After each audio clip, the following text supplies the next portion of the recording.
Direction les États-Unis, on va prendre la température du marché avant l'ouverture à Wall Street. Grégory Volokin, on vous retrouve, le président de Mescard Financial Services à New York. Encore pas mal d'actualités chez vous ce matin, Grégory. On a eu des chiffres d'immobilier, des chiffres d'emploi qui sont évidemment toujours très suivis. Alors ce sont des chiffres qui portent sur le mois de mars pour les mises en chantier, les permis de construire, et puis les inscriptions hebdomadaires au chômage. Qu'est-ce que vous en retenez ? Essayons de ne pas parler de la météo cette fois, parce qu'au mois de mars, quand même, il y avait une amélioration. Mais par contre, ces chiffres, je les trouve un peu décevants, surtout au niveau de la construction. Une hausse des mises en chantier de 2%, c'est notable, mais on attendait beaucoup plus. Alors, il faut toujours savoir si les attentes ne sont pas trop optimistes. Et les permis de construire qui sont en baisse de 5%. L'explication, c'est que pour les constructeurs, c'est de plus en plus difficile de trouver des terrains disponibles à bon prix pour pouvoir construire de nouvelles maisons. On peut prendre cette explication comme on veut. Au niveau de l'emploi, on reste en dessous des 300 000 demandes d'indemnisation chômage hebdomadaire. Donc c'est un chiffre qui est tout à fait en ligne avec ce qu'on pouvait attendre. Bon, des chiffres en tout cas, on le répète à nouveau, là, qui ne poussent pas la Fed forcément à agir en urgence dès le mois de juin, a priori, Grégory. Non, et des chiffres qui ont fait s'affaiblir un tout petit peu le dollar, mais c'est toujours des réactions épidermiques. Je dirais que c'est des chiffres qui sont toujours appelés d'abord à être révisés assez fortement et qui sont en plus très très volatiles de mois en mois.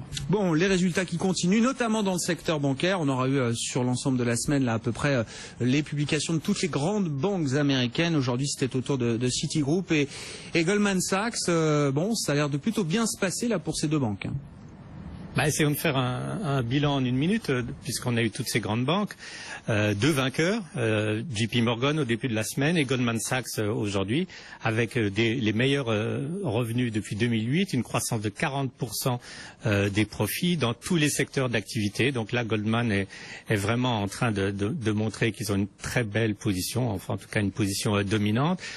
Citigroup a des meilleurs résultats que prévu, mais quand on regarde un peu les détails, c'est plus dû à des baisses de dépenses internes, c'est aussi plus dû au fait qu'ils ont moins de provisions à prendre. Donc c'est des bons résultats, mais je dirais qu'il y a deux vainqueurs qui se sont dégagés après cette semaine de résultats, JP Morgan et Goldman Sachs.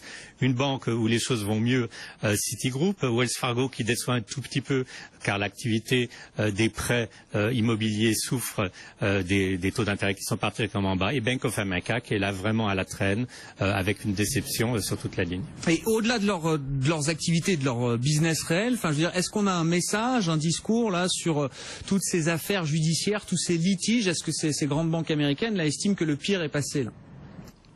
Mais c'est l'argent qui parle, je dirais. Et les provisions, il faut se souvenir qu'être prises pour des raisons judiciaires au dernier trimestre étaient des sommes astronomiques, puisqu'une Bank of America avait pris 6 milliards de dollars de provisions. Et là, aujourd'hui, en tout cas sur ce trimestre, les provisions ont fondu comme neige au soleil. Il n'y a plus vraiment de provisions à prendre. Donc on a l'impression que cet épisode judiciaire, en tout cas pour le moment, est passé. La prochaine chose qui sera le catalyste pour les banques, ça sera une hausse des intérêts, des taux d'intérêt aux États-Unis. Évidemment, ça risque d'être tard cette année, mais le discours de la plupart des banques est très positif, que ce soit au niveau des prêts à la consommation, des prêts aux entreprises, de leurs activités marché. Les banques se sentent franchement beaucoup mieux cette année que même il y a un trimestre. Il faut se souvenir, au début de la saison des résultats du dernier trimestre, au mois de novembre, les banques avaient fortement déçu. Cette première semaine de résultats au mois de novembre avait été très très mauvaise. Et là, c'est exactement le contraire qui est en train de se passer. 4 banques sur 5 aux États-Unis ont des résultats bien meilleurs que prévu. Bon, et puis un mot rapide de Ben Bernanke, là, qui a trouvé un job, Grégory. Oui, on est très content pour lui, on s'inquiétait un peu. Donc, il va travailler pour Citadel. Citadel, c'est le 11e plus gros hedge fund au monde.